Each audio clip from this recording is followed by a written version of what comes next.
Hello.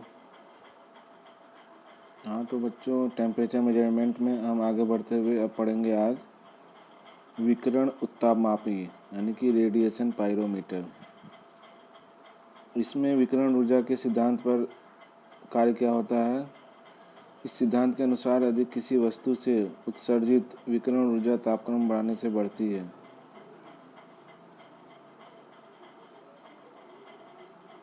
विकिरण ऊर्जा की गणना स्टीफन बोल्ट्जमैन के निम्न सूत्र द्वारा स्थापित की जाती है, जो कि निम्न है। E B equal to sigma या O E into T to the power 4, जहाँ ई बी है विकिरण ऊर्जा, ओ स्टीफन नियतांक, ई सतह की उत्सर्जकता और कैपिटल टी परम ताप।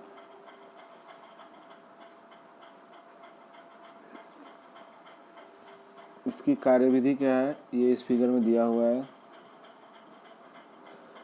इस तापमापी के द्वारा तापमान मापन का कार्यविधि इस फिगर में है 7.17 में। इसके अनुसार मापी जाने वाली वस्तु से उत्सर्जित विकिरण ऊर्जा को लेंस अभिसारित कर तापयुग्म तापमापी पर भेजता है, जिसके फलस्वरूप उसमें विद्युत वाहक बल उत्पन्न हो जाता है, जिसे शून्य विक्षेप विभवमापी द्वारा पाठ्यांक लेकर ज्ञात कर सकते हैं। इस प्रकार विकिरण तापमापी का मूल उद्देश्य विकिरण ऊर्जा का रूपांतरण ऊष्मा में करना है, जिससे तापमान का मापन संभव हो सके। इस उद्देश्य की पूर्ति हेतु निर्वात तापयुग्म ताप वैद्युत पुंज विकिरण शक्ति मापन तथा प्रकाश वैद्युत ट्रांसड्यूसर का प्रयोग होता है।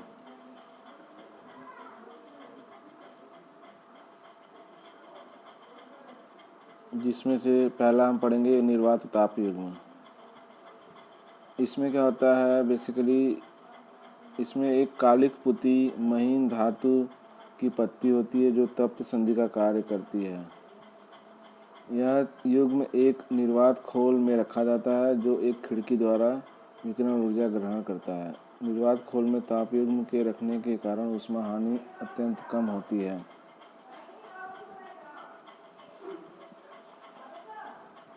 विकिरण ऊर्जा को ग्रहण करने के बाद संधि के तापमान में पर्याप्त वृद्धि हो जाती है, जिसके कारण उसमें विद्युत वाहक बल उत्पन्न हो जाता है। और जब ये विद्युत वाहक बल उत्पन्न हो जाता है तो उसे शून्य विक्षेप विभवमापी द्वारा पाठ्यांक लेकर तापमान को हम ज्ञात कर लेते हैं। दूसरा है ताप वैद्युत पुंज। ताप वैद्युत पुंज छोटे छोटे ताप युग्म का समूह है, जैसा कि बगल में चित्र में दिया हुआ है। इन युग्मों में उत्पन्न ऊष्मीय विद्युत वाहक बल के मान में बराबर पुंज पर विद्युत वाहक बल प्राप्त होता है। इसका कारण यह है कि यह युग्म सीरीज में जुड़े रहते हैं। जब विद्युत वाहक बल उत्पन्न हो जाता है तो फिर उसको वो सिस्टम में आगे शून्य विक्षेप विभवमापी में जुड़ा होता है, जिससे कि हम उसका पाठ्यांक ले लेते हैं। थर्ड है विकिरण शक्ति मापन, बोलोमीटर। यह एक ऐसी युक्ति है जो विद्युत प्रतिरोध को ताप में बदल देती है।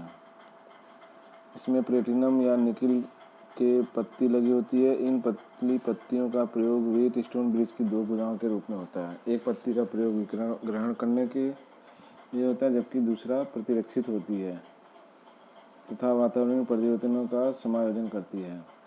जिस पत्ती पर विकिरण आपतित होती है उसका प्रतिरोध बढ़ जाता है, फलस्वरूप ब्रिज असंतुलित हो जाता है और फिर कैलिब्रेटेड कर पाठ्यांक ले लिया जाता है। नेक्स्ट है प्रकाश विद्युत ट्रांसड्यूसर।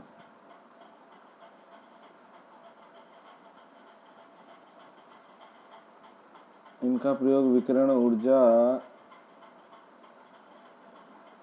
ज्ञात करने के लिए होता है। सामान्यतः प्रकाश उत्सर्जक सेल, प्रकाश चालकी सेल, प्रकाश द्रवी सेल प्रयुक्त होते हैं। उनका निर्गत आपतित विकिरण ऊर्जा पर निर्भर करता है। नेक्स्ट है प्रकाशीय उत्ताप मापी यानी कि ऑप्टिकल पाइरोमीटर।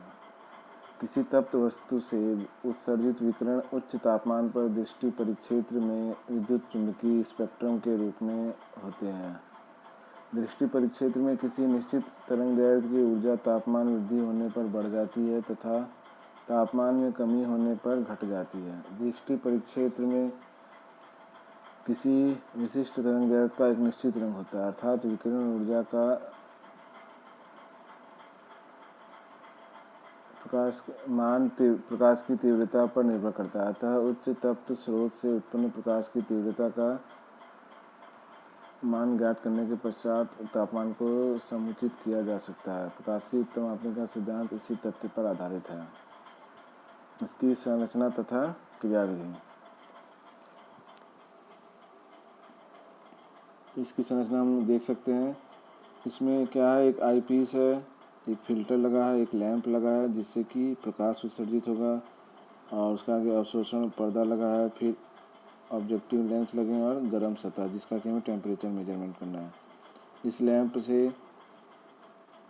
लैंप को लाइट मिलती है बैटरी के द्वारा।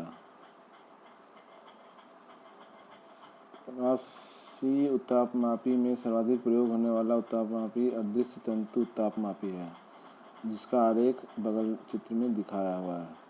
इस उत्तापमापी में एक लेंस की सहायता से विकिरण स्रोत की छाया उत्पन्न करने के बाद एक वैद्युत लैंप के तंतु के विकिरण में से तुलना किया जाता है। विकिरण स्रोत की छाया अभिदृश्यक लेंस द्वारा लेंस के तल पर बनाई जाती है। बैटरी से जुड़े रियोस्टेट के द्वारा तंतु की तीव्रता को इस प्रकार समायोजित किया जाता है कि विकिरण स्रोत तथा तंतु के प्रतिबिंब की तीव्रता समान हो जाए।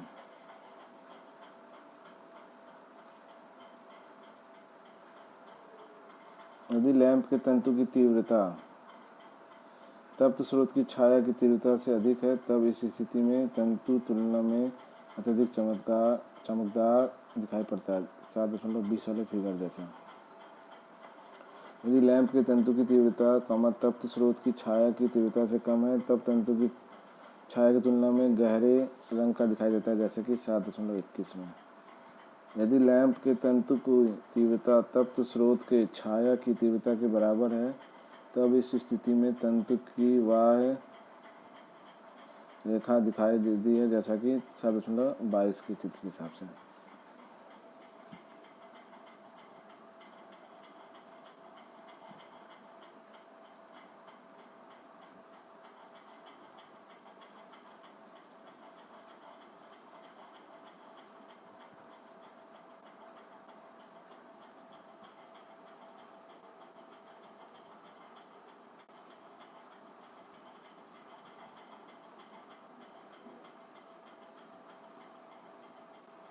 लास्ट हेडिंग है तापयुग्म तापमापी, प्रतिरोध तापमापी तथा थर्मिस्टर में तुलना। 3 कॉलम है, तापयुग्म, प्रतिरोध तापमापी और थर्मिस्टर। तापयुग्म में क्या होता है, यह सक्रिय ट्रांसड्यूसर है, यह ट्रांसड्यूसर है, और यह निष्क्रिय ट्रांसड्यूसर है।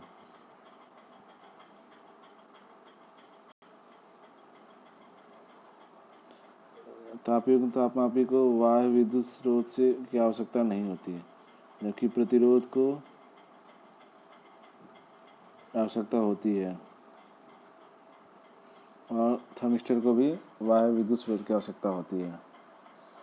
तापयुग्म तापमापी यह चालक होते हैं, प्रतिरोध तापमापी यह भी चालक होते हैं, परंतु थर्मिस्टर अर्धचालक होते हैं। तुलनात्मक रूप से यह कम खर्चीले होते हैं, जबकि प्रतिरोध वाले महंगे होते हैं, और यह अपेक्षाकृत कम महंगे हैं। तापयुग्म तापमापी यह लगभग रेखीय होते हैं, प्रतिरोध तापमापी भी अधिकतर रेखीय होते हैं, जबकि थर्मिस्टर अरेखीय होते हैं। तापयुग्म तापमापी में तापमान वृद्धि पर इनका विद्युत वाहक बल बढ़ता है।